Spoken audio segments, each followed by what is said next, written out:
우리는 지난 시간에 성도의 기준, 평신도의 기준 한 모델이 되는 스데반을 만났습니다. 스데반은 억울하게 누명을 쓰고 지금 돌에 맞아 죽을 그 위기, 그 억울한 재판의 위기 앞에서도 천사 같은 얼굴을 했습니다. 왜냐하면 스데반은 몸은 비록 이 땅에 있었지만 그 마음은 천국에 있는 사람이었기 때문이었습니다. 그렇게 설명해 드렸죠. 그래서 사람의 얼굴은 두 가지로 결정된다고 그랬어요. 우리의 얼굴은 어떻게 결정되느냐? 첫째, 마음에 무슨 생각을 하고 사느냐가 그 사람의 얼굴에 드러난다고 말씀드렸습니다. 스데반은 늘 마음에 하나님을 생각했고 천국을 생각했고 예수님을 생각했기 때문에 그 위기의 절망적인 순간에서도 그의 얼굴에서는 천사의 빛이 나타난 것입니다. 두 번째, 우리의 얼굴이 어떠한 모습이 되느냐를 결정짓는 것은 누구와 함께 사느냐가 결정한다고 말씀드렸습니다. 아무리 처녀 때 천사 같은 밝은 얼굴이었던 분도 한 30년을 아주 악독한 남편과 살면 얼굴에 그 모습이 나타날 수밖에 없겠죠. 이것은 남자도 마찬가지일 것입니다. 그런데 우리가 이 땅에서 함께 사는 사람을 바꿀 수 없지만 우리가 진짜 24시간 함께하는 분이 계신, 그것이 바로 하나님이죠. 하나님. 그래서 신앙을 뭐라고 그래요? 신앙 생활이라고 그럽니다. 여러분, 결혼 생활이라고 그러죠. 왜? 같이 사니까. 가정 생활이라고 그러죠. 왜? 가족 식구가 같이. 신앙은 생활입니다. 즉 하나님과 같이 사는 것입니다. 그래서 진짜 하나님과 같이 사는 사람은 그 얼굴에서 하나님을 닮아가고 하나님의 빛이 나오는 것이죠.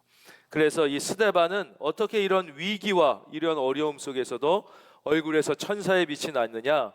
바로 스데반은 항상 예수님을 생각했고 그는 하나님과 함께 사는 사람이었기 때문에 얼굴에서 천국의 모습, 즉 천사의 모양이 나타난 것입니다. 저는 정말 바라기를 2023년 여러분들의 얼굴에서 모두 빛이 나기를 바랍니다. 여러분이 늘 하나님을 생각하시고, 우리가 너무 24시간, 일주일 144시간을 세상 생각만 하고 살거든요. 그 얼굴이 힘들어지는 거예요. 찌그러지고. 그리고 우리가 주님과 함께 살아야 되는데 계속 사람들하고만 더불어 사니까 서로 상처 주고 고슴도치처럼 계속 서로 찌르면서 사니까 우리 얼굴이 찌그러지고 얼굴이 힘들어지는 거예요. 그래서 이게 우리가 이제 이목구비에 신경을 많이 쓴다고요. 어떻게 생겼냐에 신경을 많이 쓰지만 더 중요한 것은 어떻게 생겼냐보다 그 사람의 표정입니다. 표정. 나이를 들어갈수록 표정이 좋은 사람이 좋은 것이죠. 그래서 여러분이 표정이 좋은 사람이 되기를 바랍니다. 스데반은 다시 말씀드리지만 평신도를 대표하는 성도의 모델이었습니다. 스데반은 목회자의 모델이 아니었습니다. 사도들의 모델이 아니라 사도들에 의하여 안수받아 세워진 평신도의 모델이었습니다. 이 스데반은 어땠습니까? 많은 사람으로부터 사랑과 존경을 받는 사람이었습니다. 그러나 거기에 머물지 않고 이분은 기사와 표적이 이분을 통하여 나타났죠. 사도 베드로만 통해 나타난 게 아니라 사도 바울만 통해 나타난 게 아니라 그런 기사와 표적이 평신도인, 안수받은 평신도인 바로 이 스데반을 통하여 나타났습니다. 하나님이 우리에게 스데반을 그렇게 소개하시죠. 그리고 또 이분은 어떤 분이었어요? 지적으로 대단히 높은 수준에 있는 분이었지만 교회의 조직 속으로 겸손히 들어와서 보이지 않는 곳에서 행정과 재정 출납과 섬김, 봉사를 했던 아주 신실한 신앙인이었습니다. 이 스데반을 생각하면서, 그렇죠? 또 제가 이 말씀을 준비하면서 제 마음속에 이런 생각이 문득 떠올랐습니다. 하나님께서 성경에 이 평신도의 수준, 평신도의 모델로 스데반을 우리에게 소개해 주셨는데, 만약에 우리 교회에 목사님, 집사님이 되려면 어떻게 살아야 됩니까? 라고 물어보신다면 아무아무 집사님을 보십시오.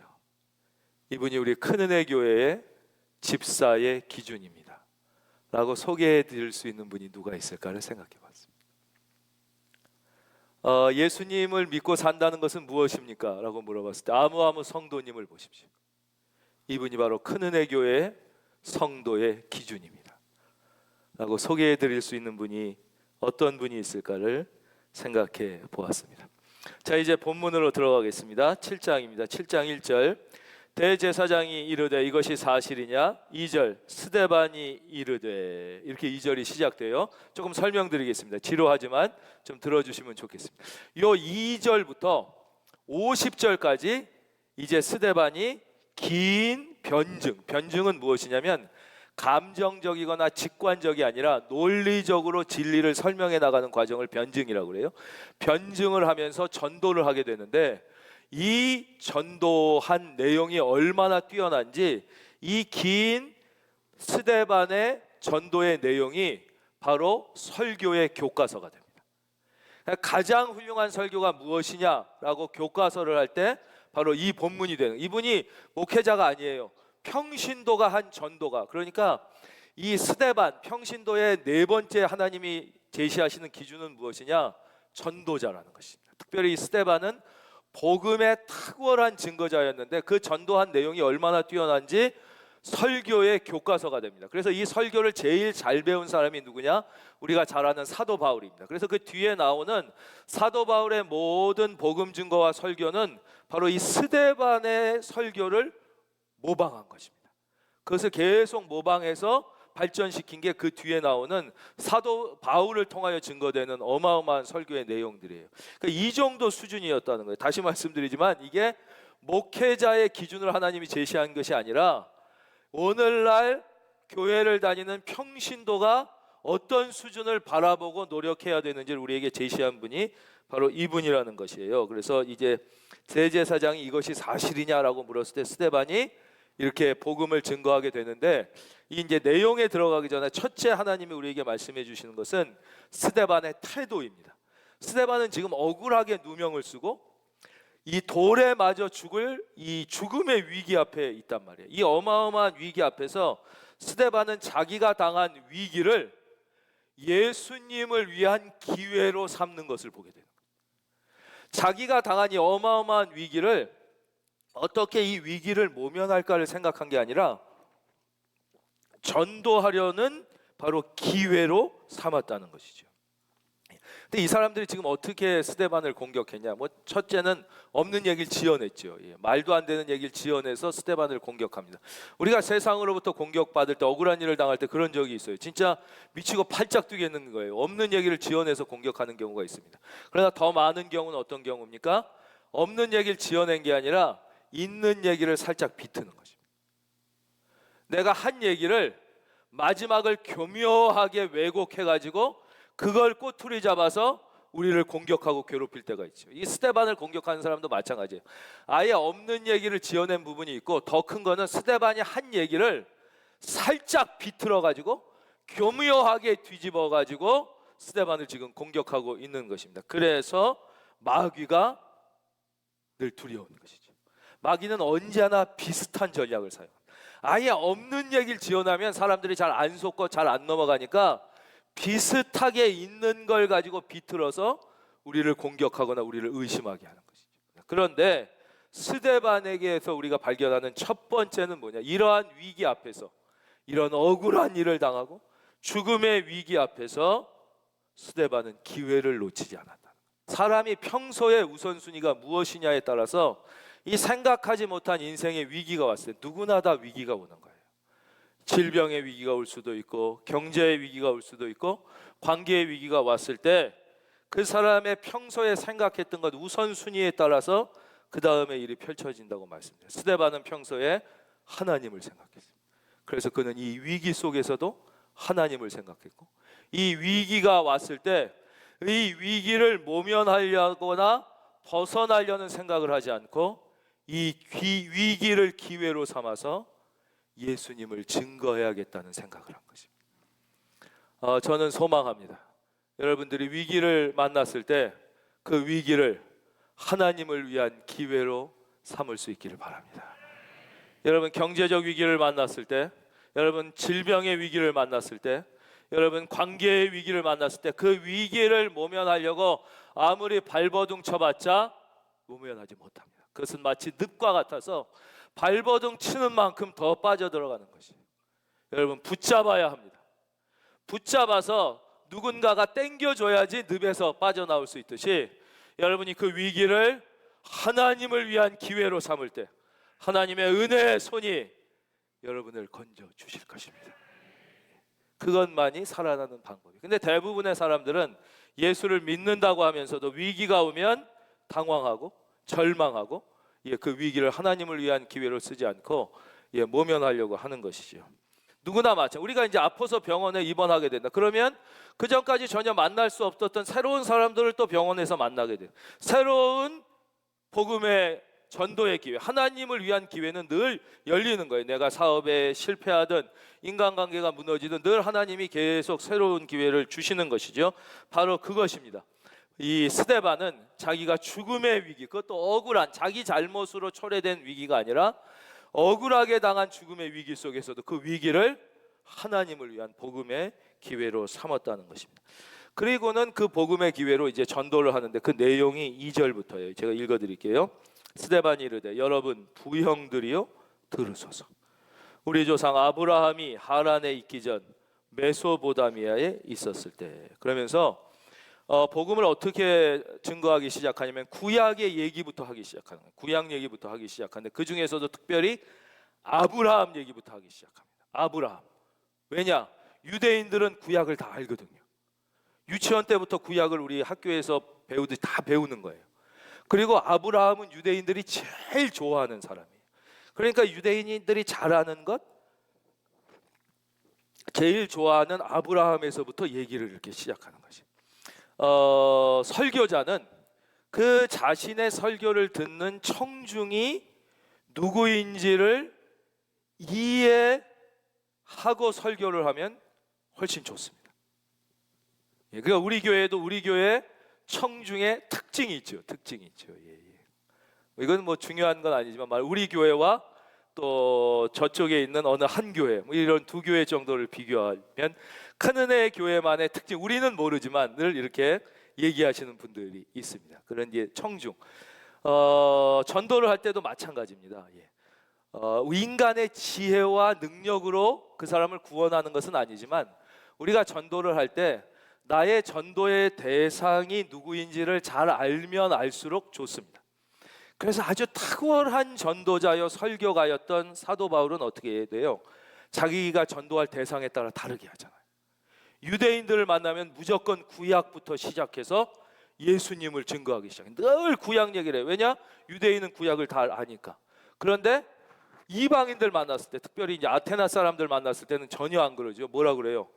너희들이 범사에 종교성이 많도다. 우리말로 바꾸면 생각이 깊고 형 이상학적인 것을 생각할 줄 아는 지식인들이구나, 이런 얘기예요. 너희가 그러면서 형 이상학적인 얘기를 하고 신에 대한 고민을 많이 하는데 내가 진짜 신 중의 신, 참된 하나님에 대해서 이제 설명해 줄 텐데 한번 들어보겠냐? 이러면서 이제 시작하는 거예요. 그래서 사도 바울이 뭐라 그래요? 유대인에게는 유대인처럼, 헬라인에게는 헬라인처럼. 바로 그것입니다. 바로 마찬가지인 거죠. 이 스데반도 지금 내가 전도해야 되는 이 대상이 유대인들이니까 구약에서부터 시작하고 특별히 바로 이제 제일 좋아하는 이제 아브라함에서부터 시작하는 거예요. 여기에 전도에 중요한 한 가지 원칙이 있습니다. 그래서 여러분들이 전도를 하려고 할 때, 복음을 전하려고 할 때, 예수님 얘기를 하려고 할 때는 이왕이면 내가 예수님 얘기를 전하려고 하는 사람의 환경, 배경, 학력 수준, 그 사람의 전공 같은 것을 깊이 알면 알수록, 물론 그렇다고 인간의 지혜만으로 되는 것은 아니지만 훨씬 더 복음을 잘 전할 수가 있습니다. 근데 어떤 분은 이런 아무 생각할 수 않고 그냥 전도한다고 했다가 예수님 욕만 먹이는 분이 있어요. 그래서 어떤 분은 왜 전도를 못하냐 그러면 나는 전도만 하면 싸움이 난다는 거예요. 그래서 집에서도 전도만 하면 싸움이 난다는 거예요. 막 명절 때 전도만 하면 싸움이 나고, 그래서 예수 얘기를 못 하겠다는 것이죠. 그 왜 그러냐? 상대방에 대한 이런 이해가 없는 것이에요. 오늘 2절도 보십시오. 스데반이 이르되 여러분 부형들이요 들으소서. 부형이 뭐예요? 부모 형제요 들으소서. 이렇게 친근감을 갖고 접근하는 거예요. 예를 좀 들어드리면 이 전통적인 문화, 우리나라 전통 문화는 유교 문화라고 할 수 있죠. 이 속에서 살아오신 어르신들은요, 기존의 가치 체계를 흔들면 매우 힘들어합니다. 여기선 복음이 들어가기도 전에 벌써 마음의 문을 딱 닫고 공자와 예수님이 싸우기 시작하는 거예요. 그러니까 이런 분들에게 먼저 제사는 잘못된 것이다, 뭐 이렇게 시작한다든가, 그렇게 해가지고 공자 믿어서 천국 가겠냐, 이렇게 시작하면 아주 힘들어하는 거예요. 그렇게 시작되면 안 되는 것이죠. 공통점에서부터 시작하는 것이죠. 공자의 효와 예수님 내 부모를 공경하라. 이 11조의 말씀부터 11조래요. 제가 10계명의 말씀부터 이렇게 시작하면 이게 아주 자연스럽게 열리기 시작하죠. 특별히 또 이제 다양성, 요즘에는 다양성 교육이라 선생님 말도 안 듣는단 말이에요. 즉 권위 자체가 무너진 시대예요. 어떤 권위라고 해서 그냥 가는 게 아니라 자기가 납득이 돼야만 인정하는 다양성 사회예요. 옳은 게. 그렇기 때문에 이런 시대의 중세처럼 내가 부모라고 해서 자녀에게 뭐 예수를 믿어라, 교회를 다녀라 뭐 이러면요 3학년까지는 듣습니다. 4학년 되면 벌써 사춘기가 오면서 싫어지는 거예요. 그러니까 이 벌써 자녀들한테도 다양성의 시대에 살고 있는 자녀들에게는 자기가 선택할 수 있는 기회를 줘야 돼요. 예수 그리스도를 잘 소개하고 본인들이 선택할 수 있게 해야지, 이걸 강요하면 일단 저항이 오기 시작하는 거죠. 저항이 오기 시작. 그 믿음이 없으니까 불안하니까 우리 자녀가 나보다 더 지혜로운데 그걸 못 믿어서 내가 더 지혜로운 줄 알고 자꾸 내 것을 강요하려고 하는 거지. 여러분, 우리 자녀가 우리보다 비록 경험이 적지만 우리보다 훨씬 지혜롭고 가리킨다고 아는 게 아니에요. 또 자기가 경험을 해봐야 하는 거예요. 그 경험할 수 있는 기회를 좀 주고 기다려야지, 그거를 잘못될까 봐 다 가르쳐 주려고 그러니까 얘들이 자기 안에 있는 지혜의 기회를, 이거는 진리는 아니지만 진리에 매우 가까운 진실이에요. 여러분의 자녀들이 여러분 자신보다 지혜롭게 창조됐다는 사실을 믿고 하나님께 맡기고 예수님을 강요하지 말고 지혜롭게 소개할 수 있기를 주의 이름으로 축원합니다. 그러면 다 우리보다 더 예수님 잘 믿을 텐데 우리가 자녀의 지혜를 못 믿는 것이에요. 여러분, 자녀들은요 믿어주는 만큼 잘 되는 것입니다. 예화 하나 해드리고 결론으로 들어가겠습니다. 이시영 박사님이라고 아주 유명한 정신의학과 의사가 계시죠. 우리나라 정신의학의 거의 1세대라고 할 수 있습니다. 강북 삼성병원 병원장 하셨던, 저는 개인적으로 이분을 아주 좋아합니다. 이분이 그 뉴스 전문 채널에 나오셔서 인터뷰를 하셨어요.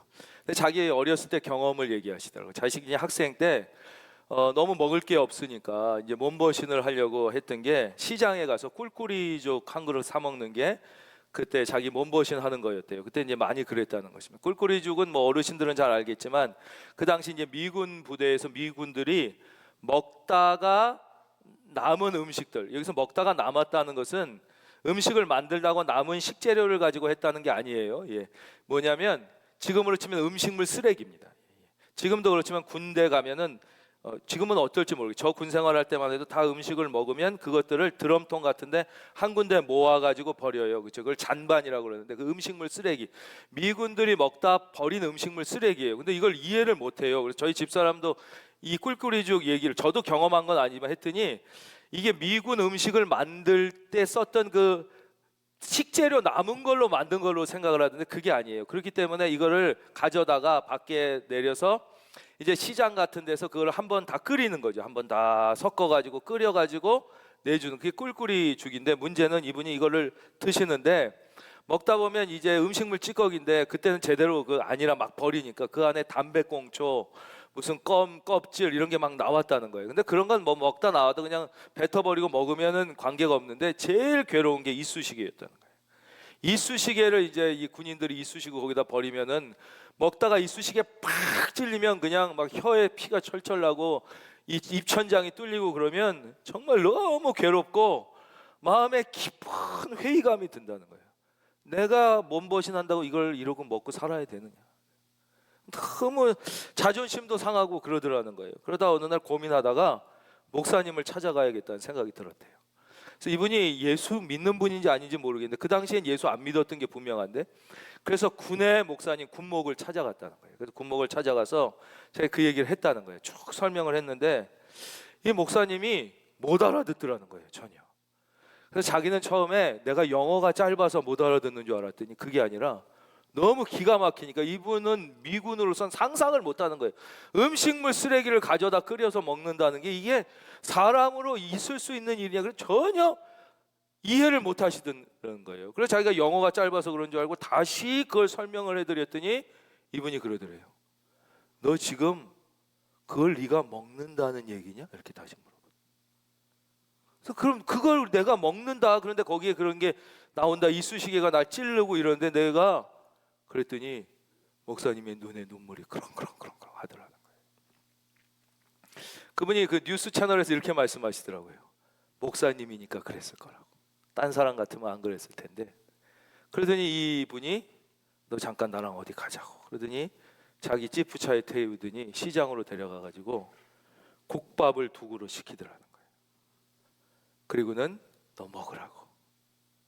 자기가 그걸 먹는데 그걸 보면서 눈물을 쭉 흘리시더래요. 그러면서 이제는 걱정하지 말아라. 그래서 이 목사님이 유엔 사령관에게 보고서를 썼다는 거예요. 사령관님, 지금 한국 사람들이 미군들이 먹다 남긴 이 음식물 찌꺼기를 갖다가 꿀꿀이죽을 해서 먹는 사실을 아십니까? 근데 거기에 담배꽁초가 나오고 이런 종이 껍질이 나오고 무엇보다 이쑤시개 때문에 이렇게 고생을 하고 있다고 하니 사령관님이 전 유엔군에게 명령을 내리셔서 절대 음식물 버릴 때에 쓰레기를 넣지 말아라. 특히 이쑤시개를 넣는 놈들은 엄벌에 처한다. 이렇게 좀 해주셔가지고 이걸 해주십시오. 그래서 보고서를 올려가지고 진짜 그 유엔 사령관 이름으로 이게 전 미군과 유엔군에게 그 명령이 하달돼서 그 다음부터 꿀꿀이 줄기 해서 이런 게 안 나왔다는 것이. 그 얘기를 뉴스에서 하시는데 뭐 여러 가지 생각이 들었습니다만 여러분 그랬던 우리나라가 어떻게 이렇게 잘 사는 나라가 됐느냐. 저는 하나님의 은혜라고 믿습니다. 우리가 불과 100여 년 전에 저 일본의 침략을 받고 그 압제에 허덕이던 우리가 오늘날 소니와 뭐 미쓰비시 같은 거는 상상도 못하는 삼성이 나오고 도요다가 무슨 차를 만든다고 해도 이제 근심조차 하지 않는 현대 기아차를 뭐 그렇다고 그게 완벽하다는 것은 아니지만 우리가 오늘날 일본하고 어깨를 견줄 수 있는 오히려 일본 물가가 한국보다 싸다고 이런 시대에 살고 있다는 것은 우리가 그전에는 그럼 성실하지 않았느냐. 그전에는 우리가 뭐 북한은 뭐 우리보다 성실하지 않습니까? 한민족인데 뭐 머리가 나빠서가 아니지. 저는 2023년 여러분의 인생이 지금까지보다 훨씬 나아지기를 원하는데요. 여러분의 가정에 교회의 문이 다시 열리시기를 바랍니다. 교회의 문이 닫히면 닫히는 거예요. 북한이 문을 닫자, 러시아가 문을 닫자, 다 저 절망으로 빠져들어가는 것이에요. 그런데 저희 자녀 세대들은 이렇게 아무리 얘기해도 설득력이 없습니다. 왜냐? 얘네들은 그걸 당연하게 받아들여요. 원래 선진국에서 태어나 사니까 뭐 우리가 열심히 노력해서 다 잘 사는 거지 뭐 그게 말이 되냐, 이걸 전혀 받아들이질 못해요. 우리가 일본보다 뛰어나다는 걸 당연하게 생각해요. 여러분, 저는 전적으로 이건 하나님의 은혜이고요. 여러분, 2023년 여러분의 마음속에 혹시 닫혀졌던 믿음의 세계가 있다면 다시 여십시오. 하나님의 은혜를 주실 것입니다. 자, 결론입니다. 7장 2절에서부터 50절까지 스데반은 구약 성경 전체를 꿰뚫습니다. 마치 진주를 가져다가 남편이 아내에게 목걸이를 만들어주기 위해서 금줄에 한 줄로 쫙 꿰어서 하나의 목걸이를 만들어서 목에 걸어주는 것처럼 창세기서부터 말라기서 맨 끝에까지를 이 그러니까 정확히 49절 말씀에 쫙 꿰어요. 그 전체를 핵심을 요약하고 있습니다. 다음 시간부터 한 2-3주에 걸쳐 가지고 그걸 우리가 이제 이렇게 나눠서 살펴볼 것이고요. 그런데 스데반이 정말 하려고 했던 설교의 핵심은 그게 아니라 바로 51절에 있어요. 51절 읽겠습니다.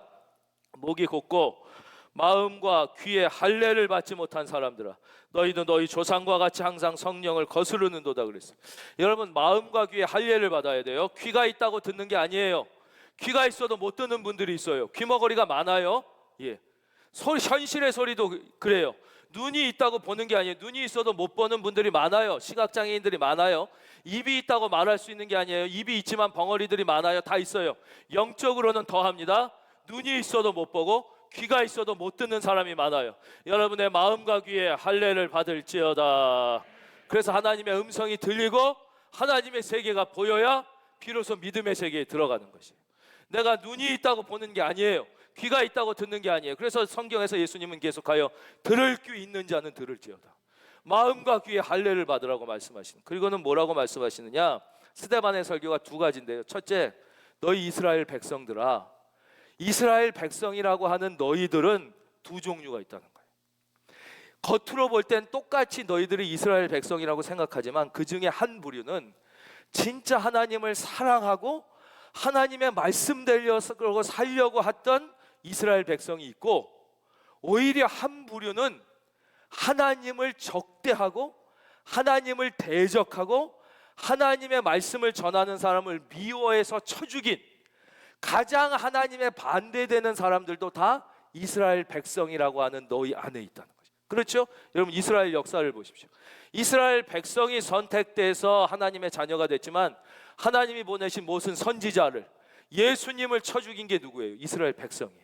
이게 오늘 우리에게 주시는 말씀이에요.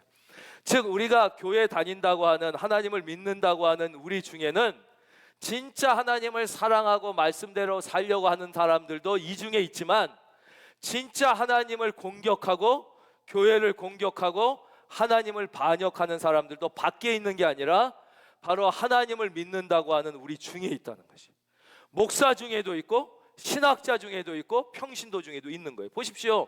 목사 중에서도 성경을 하나님의 말씀으로 믿지 않는 사람들이 있어요. 그 사람들은 성경을 어떻게 봐요? 인간 지혜의 집약체로 봐요. 성경을 인간 지혜서로 보는. 그러니까 성경이나 논어나 성경이나 불경이나 성경이나 소크라테스 말이나 다 인간 지혜의 집약체니까 분석하기도 하고 뭐 검증하기도 하고 인간적으로 해석하기도 하는 거예요. 여러분, 성경은요 하나님이 쓰신 하나님의 말씀인 것이에요. 그래서 인간이 쓴 모든 책은 아무리 훌륭한 인간이 썼어도 다 검증의 대상이 돼야 돼요. 그러나 성경은 검증의 대상조차 될 수 없는 게, 성경은 사람이 쓴 책이 아니라 인간의 지혜서가 아니라 하나님의 말씀임을 믿으시는 분은 아멘. 근데 안에서 이렇게 신학자들 중에 그런 사람이 있는 거예요. 성경이 하나님의 말씀이 아닌 거예요. 인간의 지혜서이니까 이게 옳은 말도 있고 틀린 말도 있다고 생각하는 것이죠. 그래서 내가 믿을 수 있는 것은 믿고 내가 받아들일 수 있는 것은 받아들이고, 자기가 뭐예요? 하나님 말씀 위에 있잖아요. 우리가 예수를 믿는다고 하면서도 내가 용납할 건 용납하고 내가 오케이 할 건 오케이 하고 내가 못 받아들이겠다는 건 안 받아들이는 사람은 자기가 하나님 위에 있는 것이 바로 있다는 거예요. 그런 사람이 있다는 거예요. 이스라엘. 두 번째 핵심은 무엇이냐면 바로 이들의 구원관을 정확하게 지적하고 있어요. 이 바리새인, 대제사장 이런 사람들의 구원관은 뭐였냐면, 아브라함의 자손인 우리는 구원받은 유일한 대상이라는 거예요. 그렇기 때문에 우리는 아브라함의 자손이면 구원받기 때문에 우리가 어떻게 살던 어떤 마음을 갖고 있던 아브라함의 핏줄을 타고난 우리가 선택된 백성이라는 생각을 가지고 있는 것이죠. 여러분, 우리도 그렇지 않습니까? 예. 내가 교회 다니면 구원받는다는 잘못된 생각을 갖고 있는 사람들이 있는 거예요. 여러분, 교회 다닌다고 구원받지 않습니다. 예수를 진짜 믿어야만 구원받는 거예요. 근데 이 당시에 이 대제사장들 바리새인 이런 사람은 뭐냐? 아브라함의 자손인 우리가 구원을 독점하고 있다고 생각한. 그러니까 우리는 아브라함의 자손이니까 어떻게 살든 무슨 말을 하든 하나님을 사랑하든 사랑하지 않든 우리는 구원받았다, 우리만 구원받았다가 하는 그들의 잘못된 구원관을 정확하게 공격합니다. 이것이 이 스데반이 하고 싶은 이 설교의 핵심이에요. 근데 이 말씀을 딱 들으니까 이 사람들이 어떻게 되냐? 마음에 찔림을 받았어요. 그리고 어떤 반응이 일어납니까? 54절. 그들이 이 말을 듣고 마음에 찔려 그를 향하여 이를 갈았습니다. 조금 설명해 드리겠습니다. 여러분은 왜 마음이 찔리는 줄 아십니까? 그러니까 여러분, 설교 들을 때 어떤 사람 혹시 화가 날 수도 있을 거예요. 누가 무슨 얘기를 들을 때 화가 나요. 왜 화가 나거나 마음이 찔리는 줄 아십니까? 그게 사실이기 때문에. 전혀 사실이 아닐 때 우리는 마음에 찔리지 않습니다. 그게 나를 정확하게 가격하기 때문에 화가 나는 거죠. 물론 스데반은 저처럼 이렇게 소리를 지르지는 않았을 것입니다. 그는 조용하게 얘기했지만 거기에는 아주 강렬한 성령의 역사가 나타나요. 이렇게 마음에 찔림을 받을 때 사람들은 두 가지로 반응하게 됩니다. 먼저 다윗 같은 반응. 다윗은 우리랑 매우 비슷해. 우리가 설교를 들을 때 이렇게 생각하시죠? 예. 야, 스데반은 저렇게 착한데 저 못된 대제사장들 바리새인들은 어떻게 저렇게 스데반을 공격했을까? 이렇게 생각한다고요. 내가 그 못된 바리새인이라는 생각은 잘 못해요. 내가 그 대제사장이라는 생각은 잘 못한다는 거예요. 그게 우리의 문제예요. 다윗이 꼭 그랬죠. 다윗이 우리아의 아내 밧세바를 빼앗습니다. 그리고 충신 우리아를 교묘하게 죽이고 완전 범죄라고 생각했잖아요. 그러고 있던 아무도 모른다고 생각하던 어느 날 나단 선지자가 다윗을 찾아옵니다. 그리고 이렇게 얘기하죠. 폐하, 혹시 뉴스 보셨습니까? 예. 진짜 뉴스는 아니면 그렇게 얘기한 거예요. 뭐요? 요즘에 장안에 떠들썩한데 그건 모르십니까? 그럼 무슨 얘긴데요? 글쎄 요 밑에 엄청나게 부자가 한 사람 산답니다. 양을 100마리나 가지고 있는 아주 큰 부자예요. 근데 그 바로 옆집에 양이 한 마리밖에 없는 아주 가난한 농부가 살았답니다. 근데 이 농부는 양이 한 마리뿐이 없어서 그 양을 자기 딸처럼 그렇게 아끼고 사랑했다. 근데 어느 날 이 부잣집에 손님이 오니까 이 부자가 고기를 잡아서 대접해야 되겠는데 자기 양은 너무 아까우니까 자기 양이 아니라 이 가난한 그 딸 같은 양 하나뿐이 없는 이 농부의 양을 강제로 뺏어다가 그 양을 죽여서 그만 손님을 대접했다지 않습니까? 이 얘기를 들으니까 다윗이 분노하잖아. 아니 내가 다스리는 나라에 어떻게 그렇게 나쁜 놈이 있냐고. 그놈 당장 잡아가지고 벌을 줘야 된다고 잡아오라고 그러니까 나단이 뭐라 그럽니까? 바로 네가 그 놈이다. 거기에 다윗이 고꾸라지는 거죠. 그러면서 그가 울고 통곡하며 회개해서 그가 용서를 받고 다시 한번 기회를 받는 거죠. 찔렸을 때 한 반응은 회개하고 울고, 또 한 반응은 이를 갈고 분노하는 것입니다. 여러분은 하나님의 말씀이 들렸을 때 다윗과 같은 선택을 하시기를 바랍니다. 그러니까 베드로가 예수님을 증거했을 때 이 사도행전 앞에서도 그들이 다 찔렸다고 그래요. 이들이 찔려 우리가 어찌할꼬 하고 그들은 회개하고 세례받고 구원받았어요. 근데 안 그런 사람도 있었다는 거예요. 이 찔렸을 때 회개하고 통곡하고 다시 기회를 받는 사람을 은혜 받는 사람, 택함 받은 사람, 하나님의 사람이라고 그러는 것이고요. 그렇지 못한 분들을 이제 하나님에게 저항하는 사람, 하나님을 거부하는 사람, 복받지 못한 사람이다 이렇게 얘기하는 것입니다. 오늘 설교 여기까지입니다. 여러분 2023년이 시작된 지 일주일이 되었습니다.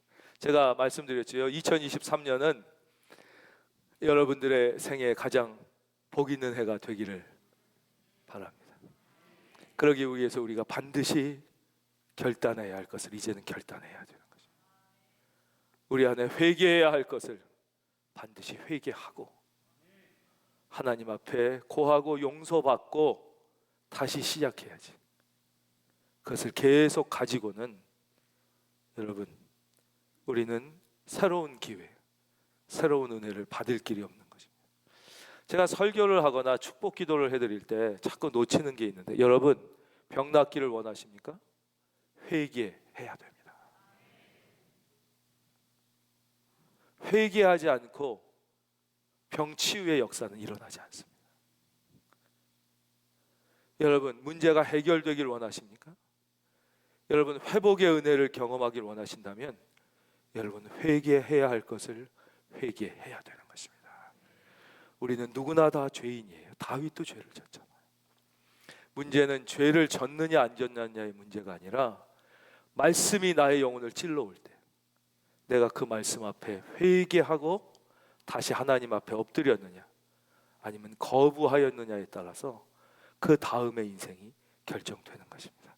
여러분 하나님 앞에 그걸 뒤로 미루지 마십시오. 오늘 찬양을 드릴 때, 마지막 결단의 기도를 드릴 때, 축도를 받을 때 여러분 하나님 앞에 회개해야 할 것을 회개할 수 있는 은혜가 있기를 주의 이름으로 축원합니다.